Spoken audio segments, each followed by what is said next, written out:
Budgeted जो है already given है और एक्चुअल गिवन नहीं है, इट मींस वो सेम है, जो बजटेड है वही एक्चुअल आपके पास फिगर्स हैं। और अगर डिफरेंट गिवन हुए तो फिर आप कहते हैं कि हाँ इसमें कोई डिफरेंस है। तो आप एब्जॉर्प्शन कॉस्टिंग करने लगे हैं तो उसके रिलेटेड एक क्वेश्चन मैं आपके साथ डिस्कस करता हूँ, और एक ही मैंने वीडियो सेंड की हुई है आपको, और बाकी प्रैक्टिस क्वेश्चन जो होंगे वो आपको वैसे मैं सेंड कर दूंगा, आपने वो करने होंगे। अभी पहला क्वेश्चन ये आपके साथ मैंने शेयर किया हुआ है, इसमें लिखा हुआ है RH makes and sells one product, the standard production cost.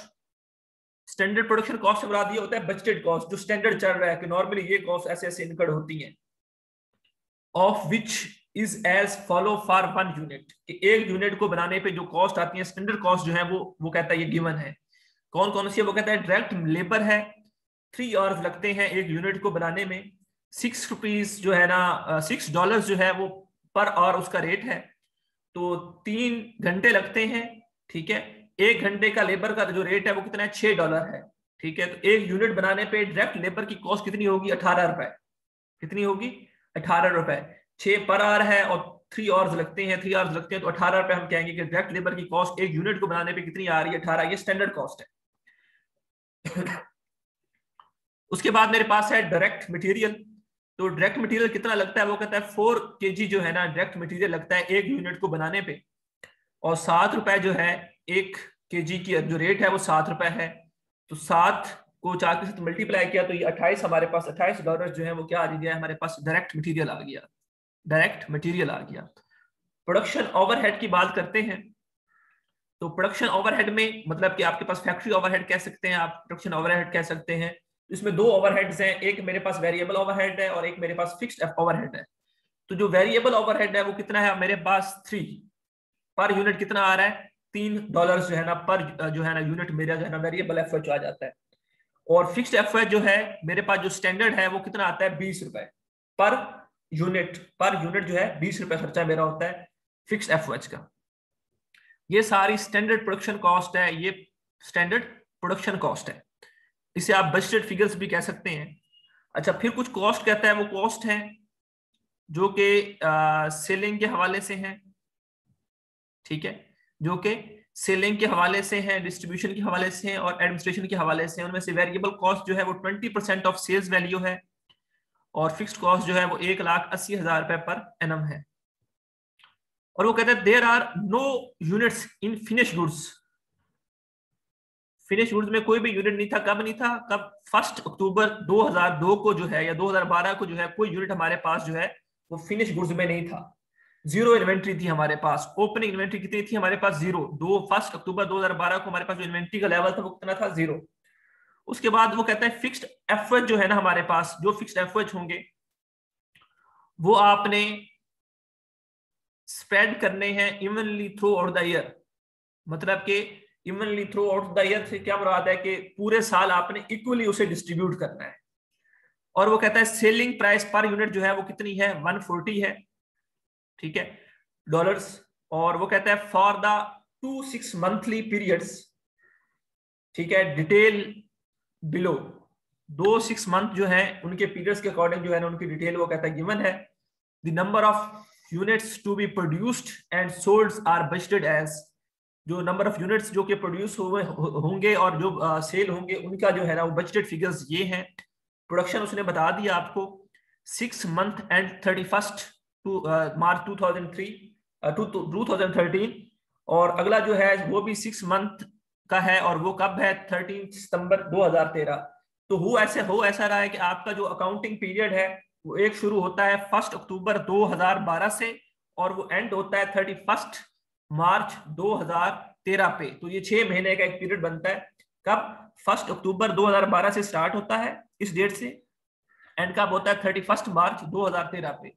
और फिर अगला पीरियड जो है वो स्टार्ट होता है 1 अप्रैल 2013 से और एंड कब होता है? 13 सितंबर 2013 पे। तो ये 6 महीने के 2 पीरियड्स बनते हैं। तो वो कहता है आपने प्रोडक्शन उसमें जो हुई है पहले 6 महीने में, फर्स्ट 6 मंथ जो है 1 अक्टूबर 2012 से लेकर 31 मार्च 2013 तक, तो वो हुई है 8500 रुपए। और जो प्रोडक्शन एक्सपेक्टेड है आफ्टर दिस पीरियड जो कि 1 अप्रैल से 30 सितंबर तक जाएगा, वो कितनी है 7,000 प्रोडक्शन, 7,000 यूनिट्स ये प्रोडक्शन होगी। और सेल्स जो है वो 7,000 यूनिट्स हैं पहले केस में, पहले पीरियड 8,000 जो है 8,000 जो है वो सेकंड 6 मंथ में जो है ना वो सेल्स। तो वो आपसे कहता क्या है, वो कहता है कि आपने करना क्या है, आप इस तरह करें कि आप जो है वो एक स्टेटमेंट बनाएं जिसमें सेल्स हो, कॉस्ट हो और प्रॉफिट हो, और आप जो है ये किस तरह से बनाएं, आप जो है इसमें हमें अब मार्जिनल कॉस्टिंग और एब्जॉर्प्शन कॉस्टिंग जो है वो निकाल के दिखाएं, मार्जिनल कॉस्टिंग और एब्जॉर्प्शन कॉस्टिंग। एक मिनट।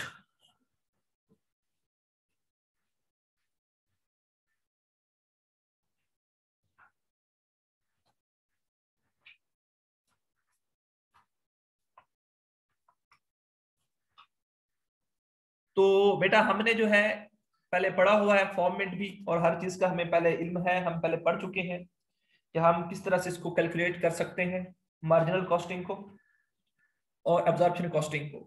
तो कोई है जो मुझे ये बता दे कि मार्जिनल कॉस्टिंग और एब्जॉर्प्शन कॉस्टिंग में मेन फर्क क्या होता है?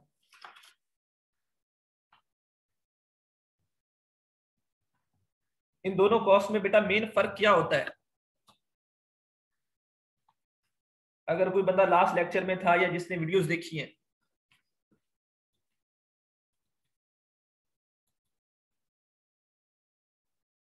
जी नादिया हसन। सर इसमें जो एब्जॉर्प्शन और मार्जिनल है सर, मार्जिनल में जो है ना जब हम एफओएच को कैलकुलेट करने लगते हैं देन सर इसमें फिक्स्ड जो है ना हमारे पास एफओएच नहीं होता और वेरिएबल होता है। एंड देन सेकंड में जब जाते हैं तब हमारे पास जो है ना फिर फिक्स्ड एफओएच आ जाता है। मतलब मार्जिनल में आप बेटा ये कह रही हैं कि फिक्स्ड एफओएच को हम ट्रीट नहीं करते, उसे एज अ प्रोडक्ट कॉस्ट हम ट्रीट नहीं करते, बल्कि एज अ पीरियड कॉस्ट जो है हम ट्रीट कर रहे होते हैं, राइट? जी सर, जी सर और ऐसे। हाँ, और जो है आपके पास दूसरा जो है आपके पास, उसमें जो है आप उसको एज अ पीरियड कॉस्ट जो है जी जो अब्जॉर्प्शन कॉस्टिंग है उसमें आप जो है उसे प्रोडक्ट कॉस्ट जो है कंसीडर करते हैं फिक्स्ड एफओएच जी को। सर, तो जी इसी सर को ऐसे। देखकर हम सबसे पहले मार्जिनल कॉस्टिंग पे बात करते हैं।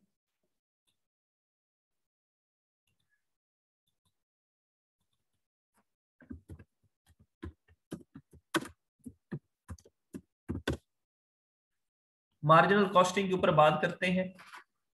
तो इसमें हमने जो सीखा हुआ है या हमें जो पता है,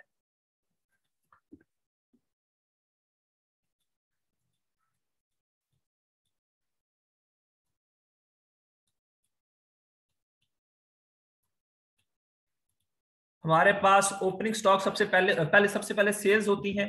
तो सेल्स जो है यहाँ पे जो है पहले हम 6 मंथ का जो फर्स्ट 6 मंथ है ना उनका बना रहे हैं, ठीक है? तो सेल्स हमारे पास कितनी है फर्स्ट 6 मंथ में?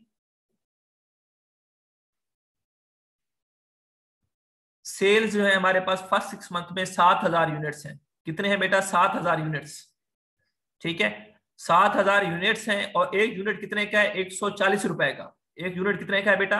140 रुपए का। तो सेल्स टोटल कितनी हो जाएंगी?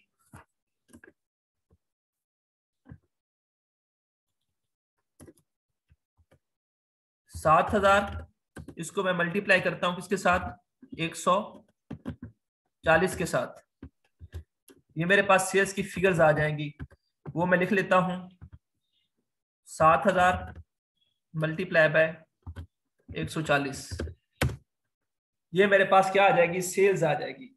ये मेरे पास क्या आ जाएगी बेटा? सेल्स आ जाएगी। अब इसमें से मैंने क्या करना है? मैंने प्रोडक्शन कॉस्ट जो है ना वो कंसीडर करनी है, प्रोडक्शन कॉस्ट। तो प्रोडक्शन कॉस्ट में जो मेरे पास है वो सबसे पहले ओपनिंग मटेरियल में देख लेता हूं कोई है तो। वो कहता है ओपनिंग मटेरियल जो है ना वो नहीं है। ओपनिंग मटेरियल या ओपनिंग गुड्स जो है, ओपनिंग इन्वेंट्री जो है। जी अयाज। सर ये आप सेपरेट कर रहे हैं ना 6 महीने की सेल्स की, हाँ तो 6 सर ये महीने की इकट्ठा सेल्स। कर सकते हैं इसको, जी बेटा दोनों सेपरेट सेल्स कर को रहा हूँ, मिला 6 महीने के 2 पीरियड्स है ना। जी सर, अगर इकट्ठा तो नहीं हो सकता सर, नहीं अगर इकट्ठा ये नहीं हो करना सकता, चाहें? 2 पीरियड्स के उसने बोला हुआ है तो सेपरेट करना है हमने। Okay sir. ठीक है। अब इसमें मैंने ये देखना है कि मेरा जो है ना कॉस्ट कितनी लग रही है। तो मेरे पास जो कॉस्ट है वो मटेरियल की गिवन है, लेबर की गिवन है और एफएच की गिवन है। तो मटेरियल की पर यूनिट की जो कॉस्ट है मटेरियल की, ये देखिए मटेरियल की पर यूनिट की कॉस्ट कितनी है, 28 रुपए। तो मैं क्या करूंगा, direct material per unit cost कितनी है मेरे पास 28 है, और टोटल यूनिट्स कितने प्रोड्यूस कर रहा हूं वो कहता है प्रोडक्शन मेरे पास 8500 है। पहले पीरियड में प्रोडक्शन कितनी है 8500 यूनिट्स, और पर यूनिट कॉस्ट कितनी है मटेरियल की 28। तो मैं क्या करूंगा 8500 इसको मल्टीप्लाई करूंगा किसके साथ, 28 देखा था हमने। Yes sir 28। हाँ 28। तो 8500 को 28 के साथ मल्टीप्लाई किया मैंने, तो मेरे पास क्या आ गया, डायरेक्ट मटेरियल आ गया।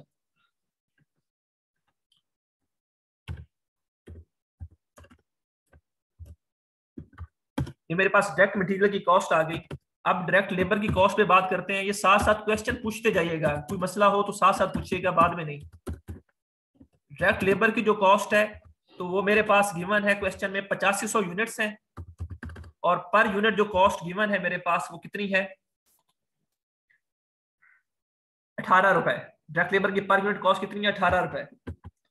तो मैं 18 के साथ इसको मल्टीप्लाई करना चाहूंगा, तो कितनी आ जाएगी मेरे पास,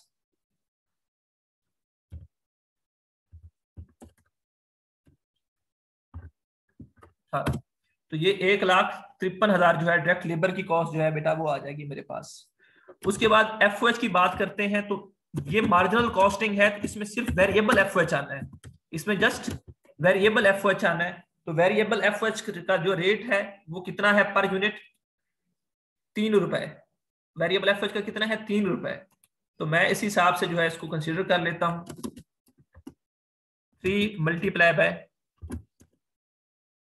8500,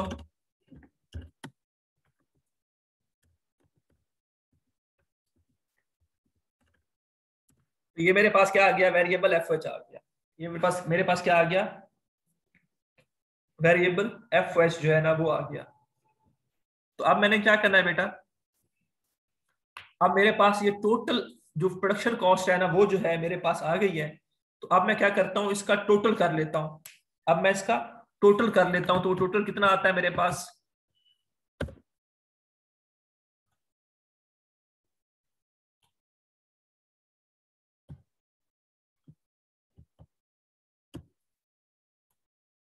वो जो टोटल मेरे पास आ रहा है 4,16,500 आ रहा है, 4,16,500 टोटल प्रोडक्शन की कॉस्ट आ रही 4,16,500। हाँ ये आ रही है टोटल प्रोडक्शन कॉस्ट, ये आ रही है मेरे पास।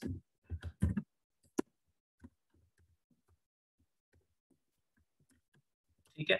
अब इसमें से वो यूनिट्स जो कि मेरे पास बच गए हैं वो मैं निकाल लेता हूं। तो मेरे पास 8500 यूनिट्स टोटल थे जो कि मैंने प्रोड्यूस किए ड्यूरिंग द पीरियड। 8500 यूनिट्स मैंने प्रोड्यूस किए ड्यूरिंग द पीरियड, और मेरे पास जो है सेल्स हुए 7,000 यूनिट्स। तो मेरे पास क्लोजिंग स्टॉक कितने यूनिट्स होंगे, 1500 सर। 1500। तो मैं क्लोजिंग स्टॉक जो है वो निकालने लगा हूं।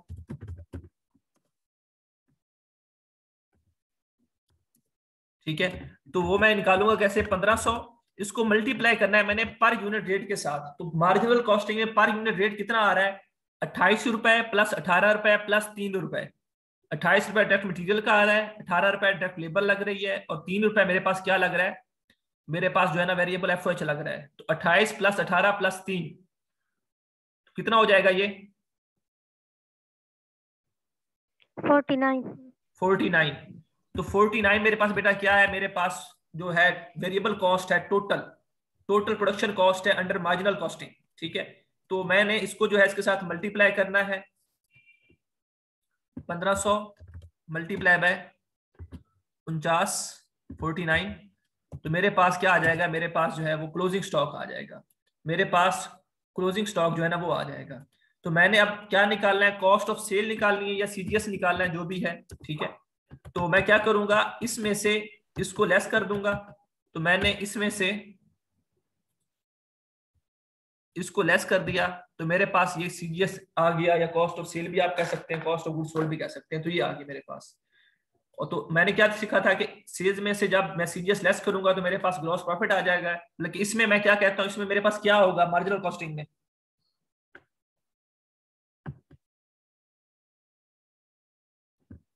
कंट्रीब्यूशन का वर्ड मैंने आपको बताया था, कंट्रीब्यूशन, कंट्रीब्यूशन मार्जिन इसे कहते हैं, कंट्रीब्यूशन मार्जिन। तो मैंने जो है वो लेस कर देना है इसमें से इसको, तो मेरे पास जो है वो कंट्रीब्यूशन मार्जिन आ जाएगा। और इसमें से अब मैंने क्या करना है, मैं जाऊंगा कि साइड पे अपने ऑपरेटिंग एक्सपेंसेस की साइड पे।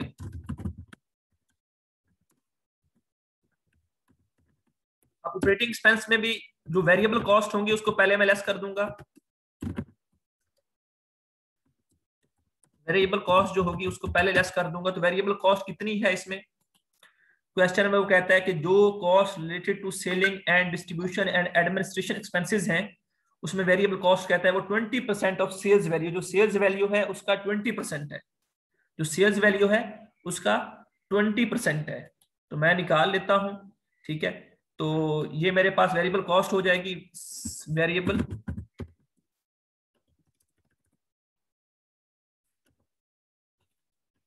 सेलिंग कॉस्ट मैं कह सकता हूं, या इसे डिस्ट्रीब्यूशन कॉस्ट भी कह सकता हूं।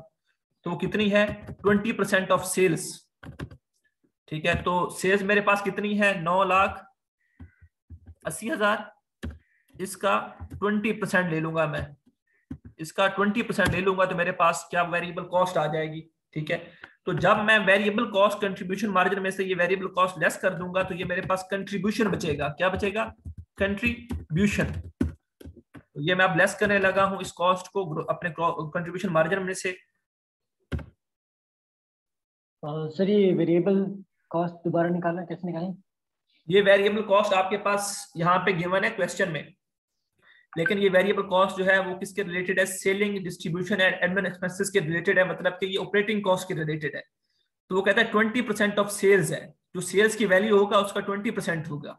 तो सेल्स की वैल्यू मेरे पास कितनी है, 9,80,000, 9,80,000। तो इसका 20% आप खुद कैलकुलेट करें तो वो आपके पास आएगी 1,96,000। Okay sir. तो मेरे पास ये कंट्रीब्यूशन आ जाएगा, कंट्रीब्यूशन मैंने निकाल लिया।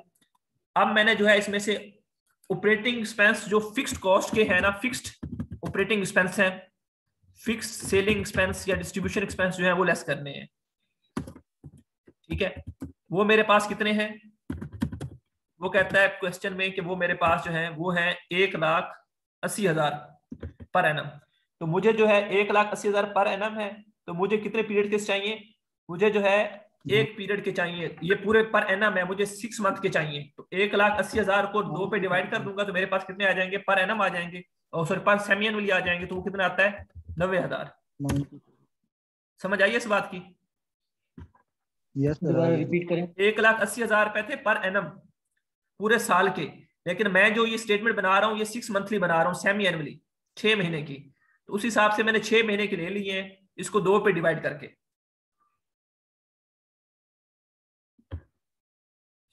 उसके बाद मेरे पास फिक्स्ड एफ जो है ना वो भी मेरे पास क्या हो जाएंगे, वो भी मेरे पास जो है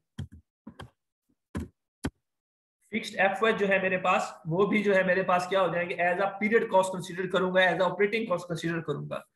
तो वो उसके बारे में वो क्या कहता है, वो कहता है कि जो भी आपके पास फिक्स्ड एफ हैं, जो कि उसने बताया नहीं है कितने हैं, वो कहता है कि उसका जो है वो आपने उसे थ्रू आउट द ईयर जो है आपने उसे कंसीडर करना है, through out the year.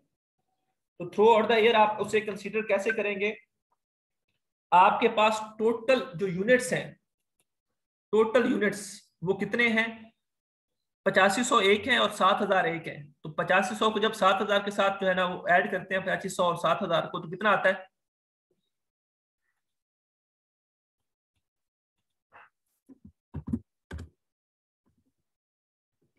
8500 plus 7000 करें 15,500। तो 15,500 आपके पास एक्चुअल यूनिट्स आपने प्रोड्यूस किए पूरे साल में, ठीक है। और आपके पास जो रेट है वो कितना है, 20 रुपए फिक्स्ड एफओएच का।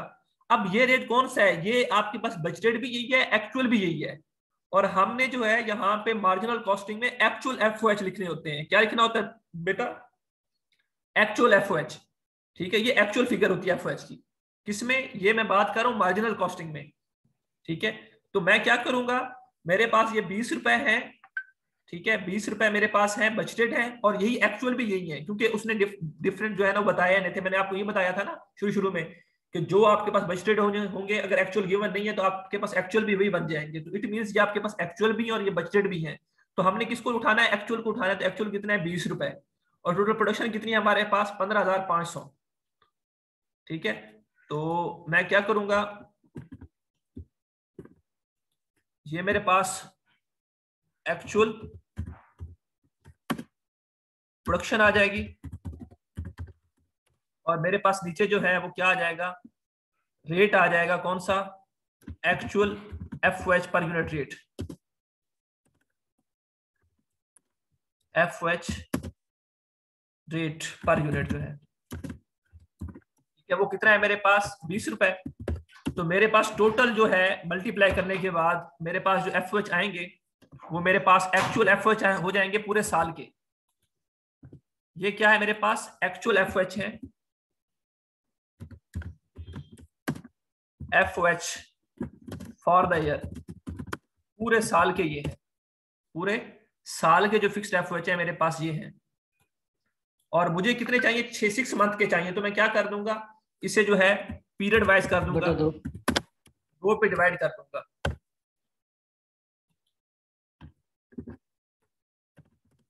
तो मेरे पास कितने आ जाएंगे? 1,55,000। 1,55,000 एक पीरियड के होंगे, अगले पीरियड के फिर 1,55,000 होंगे। तो मैं फिक्स्ड एफओएच जो है 1,55,000 जो है ना यहाँ पे लिख रहा हूँ। ठीक है, तो अब मैं इन दोनों को ऐड कर लेता हूं। तो ये मेरे पास कितना आता है? 2,45,000। ये 2,45,000 मैंने लिखा, और ये मैंने करना है क्या है? मैंने लेस करना है अपने कंट्रीब्यूशन में से। तो मेरे पास क्या आ जाएगा?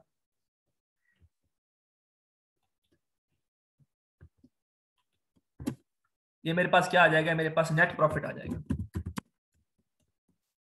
जी बेटा, पहले साल का, पहले पीरियड का जो है मार्जिनल कॉस्टिंग के साथ प्रॉफिट जो है मैंने कैलकुलेट किया। किसी को कोई मसला है तो बेटा पूछ सकते हैं।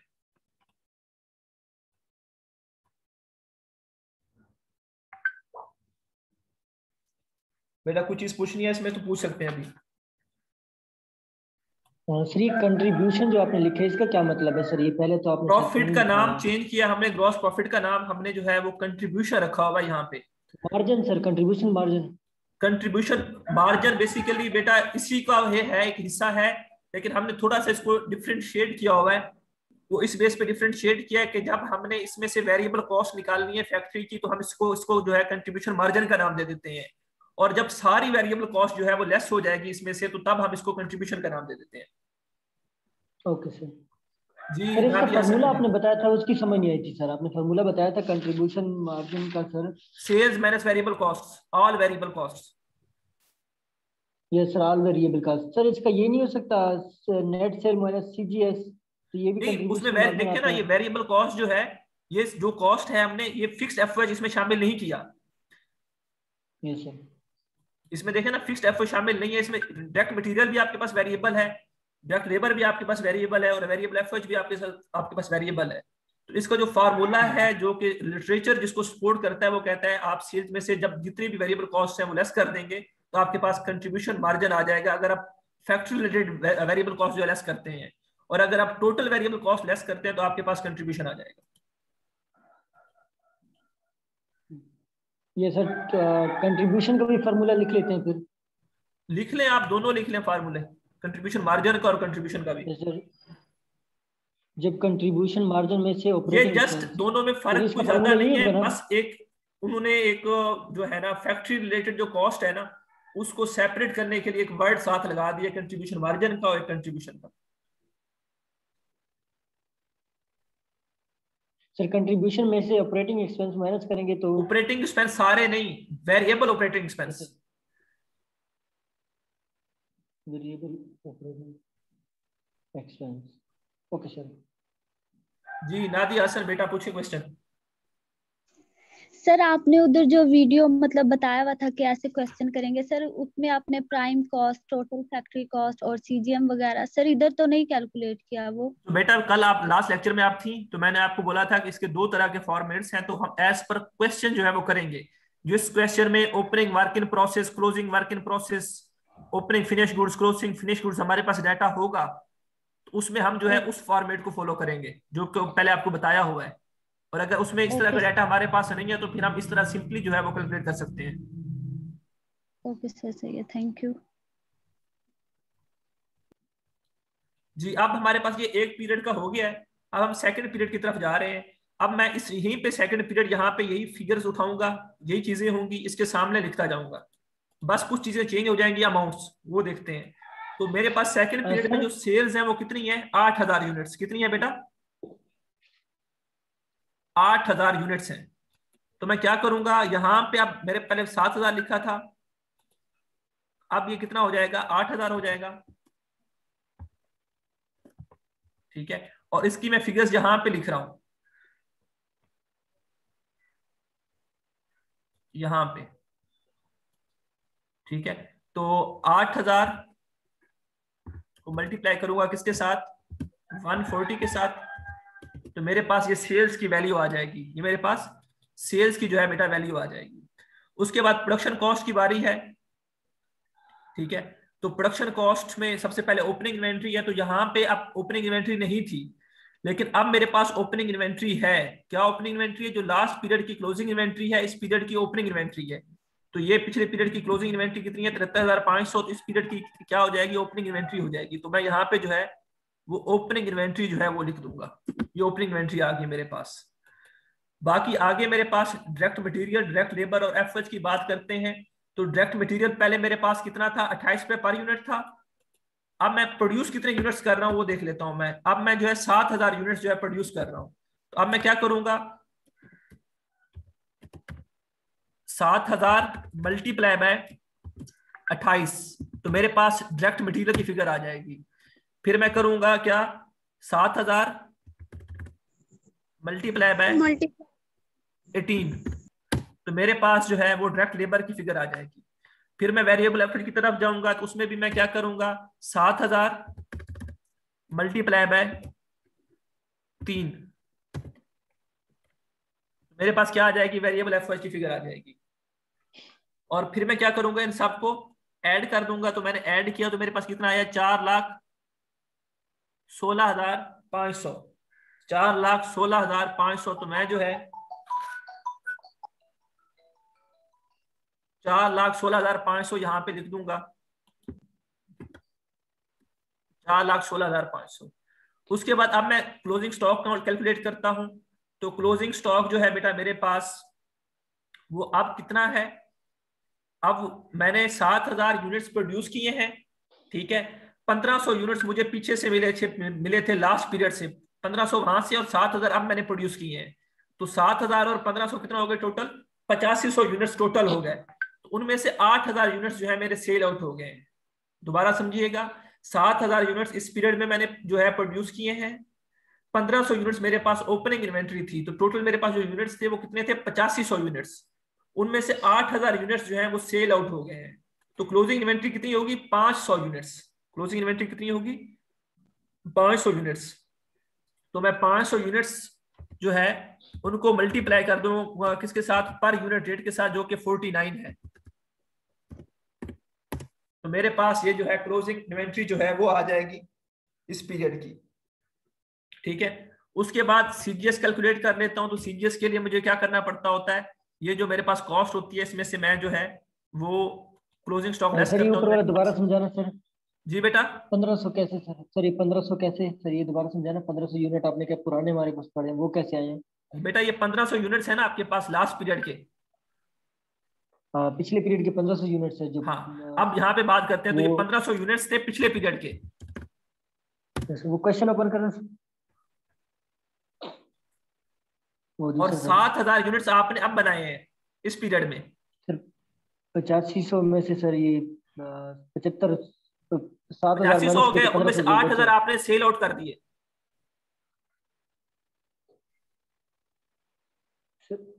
हाँ तो ये 7,000 में से 1,500 प्लस के तो 50 हो गए। हाँ, तो 50 में से 5,000 यूनिट बच गए। 500। 500। तो 500 यूनिट्स जो थे, यूनिट्स बचे, तो 500 यूनिट की कॉस्ट कितनी है? पर यूनिट की कॉस्ट है 49। तो 500 को मैंने 49 के साथ मल्टीप्लाई किया तो मेरे पास 24,500 आ गया। क्लियर हुआ है?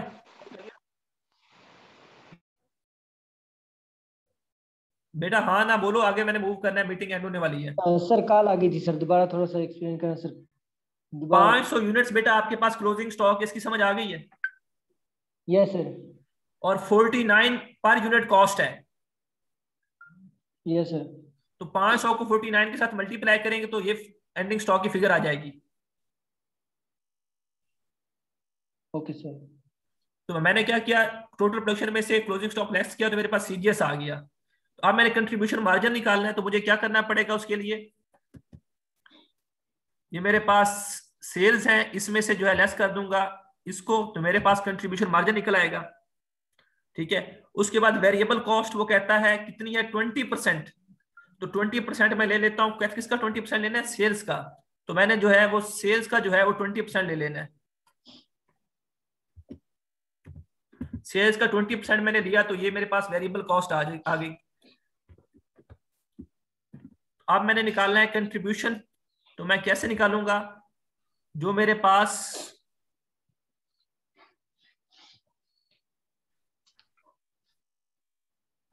जो मेरे पास ये प्रॉफिट है, कंट्रीब्यूशन मार्जिन है, इसमें से जो है वो मैं निकालूंगा वेरिएबल सेलिंग एक्सपेंस। तो मेरे पास ये कंट्रीब्यूशन आ जाएगा, ये मेरे पास कंट्रीब्यूशन आ जाएगा। तो अब मैंने क्या करना है, आगे मूव करना है। आगे मूव करने के लिए मुझे पास फिक्स्ड सेलिंग एक्सपेंस होने चाहिए और फिक्स्ड एफओएच होने चाहिए। तो फिक्स्ड सेलिंग एक्सपेंस यहाँ पे गिवन है 1,80,000 रुपए, तो पर एनएम के हिसाब से ये बनेंगे 90,000 रुपए। तो 90,000 रुपए ना बेटा मैंने ये लिख लिए, और फिक्स्ड एफओएच जो है वो मेरे पास कितने हैं? 1,55,000 रुपए। पहले मैंने कैलकुलेट किए थे, वो मेरे पास बने थे 3,10,000 रुपए। तो उससे मैंने थ्रू आउट द ईयर करना है, तो मैंने उसे दो पे डिवाइड कर दिया, तो कितना बना? 1,55,000। तो 1,55,000 पिछले पीरियड में था, सेम 1,55,000 इस पीरियड में भी होना है। तो 1,55,000 मैंने यहाँ पे लिख दिया। तो अब मैं इन दोनों को ऐड करके यहाँ से लेस कर दूंगा, जो कि बनता है मेरे पास 2,45,000। अब मेरे पास क्या आ जाएगा? ग्रॉस प्रॉफिट आ जाएगा, सॉरी टोटल नेट प्रॉफिट आ जाएगा। तो ये मेरे पास सेकंड पीरियड का जो है वो नेट प्रॉफिट आ गया। देख लें क्वेश्चन, कोई मसला है तो बेटा पूछें मार्जिनल कॉस्टिंग में। सर ये जो ओपनिंग स्टॉक थी उसे कहाँ ऐड किया आपने? ओपनिंग स्टॉक को यहाँ पे ऐड किया, ये देखिए ये ऐड हुआ है यहाँ पे, ओपनिंग इन्वेंट्री लिखा हुआ है मैंने, तो यहाँ पे लिखा है। सर इन सबको ऐड किया आपने? हाँ 1,00,000 तो आपके पास आया है। इसके बाद टोटल प्रोडक्शन कॉस्ट सर आ गई आपके पास 4,16,500। देख लेना, तो ये इसे फिगर्स सबको आपके ऐड सामने कर- किए, साथ साथ टोटल सर करते जाएं, कैलकुलेटर रखें अपने पास। सर इसके बाद आपने निकाला है closing stock sir 24,500। Closing stock total production में से माइनस किया आपने। सीजीएस आया आपके पास, सीजीएस में से net sales. Sir net sales होंगे सिर्फ सेल्स? बेटा सेल्स जब कोई और एक्सपेंस नहीं है तो जो सेल्स हैं वही नेट सेल्स हैं। अब वहां पे कोई एक्सपेंस गिवन ही नहीं है, तो इट मींस जो सेल्स हैं वही नेट सेल्स हैं। सर यहाँ से आगे समझा दीजिए, नेट सेल से आगे कंट्रीब्यूशन मार्जिन आ जाएगी। इस सवाल का दूसरा सवाल कंट्रीब्यूशन मार्जिन आ गया, इसकी समझ आ गई है? यस सर यहाँ तक आ गई है। अच्छा, उसमें से अब मैंने क्या करना है, कंट्रीब्यूशन निकालना है, तो मैं क्या करूंगा? वेरिएबल सेलिंग कॉस्ट लेस करूंगा, राइट? Yes sir. तो वेरिएबल सेलिंग कॉस्ट वेरिएबल मेरे पास सेलिंग क्वेश्चन में गिवन है, वो कहता है 20% ऑफ सेल्स। तो सेल्स कितनी है मेरे पास? Yes, 1,12,000, sorry 11,20,000। इसका 20% लें Yes, sir. आप, तो आपके पास ये आएगी फिगर। Yes sir. इसमें से लेस करेंगे कंट्रीब्यूशन मार्जिन में से, तो आपके पास ये फिगर आएगी जिसे आप नाम देंगे कंट्रीब्यूशन का। कंट्रीब्यूशन। अब आपने फिक्स एक्सपेंस लेस करने हैं, तो फिक्स एक्सपेंस दो तरह के हमारे पास। एक है ये वाला जो कि 1,80,000 वो कह रहा है पर एनम, तो 6 मंथ का जो है ना ये बन जाएगा 90,000। तो मैंने ये 90,000 लिख दिया। और एक फिक्स एक्सपेंस और है, वो कौन सा है? आपका फैक्ट्री का। तो वो मैंने पहले एक वर्किंग करवाई थी नीचे, ये गिवन है। तो मैंने यहाँ पे पर पीरियड कैलकुलेट करवाया था 1,55,000 रुपए। तो पहले पीरियड में तो 1,55,000 चले गए हैं, तो सेकंड पीरियड का भी 1,55,000 होना है, तो वो मैंने यहाँ पे लिख दिया। तो फिर इन दोनों का टोटल किया तो 2,45,000 आ गया। तो ये फिक्स्ड एक्सपेंस है टोटल मेरे पास। इसको मैंने 2,45,000 में से लेस किया, तो मेरे पास जो बचा वो मेरे पास नेट प्रॉफिट था, जो कि मैंने लिख दिया।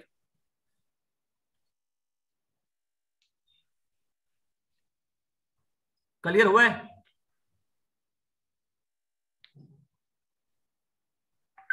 कोई मसला है तो बेटा बताएं अभी।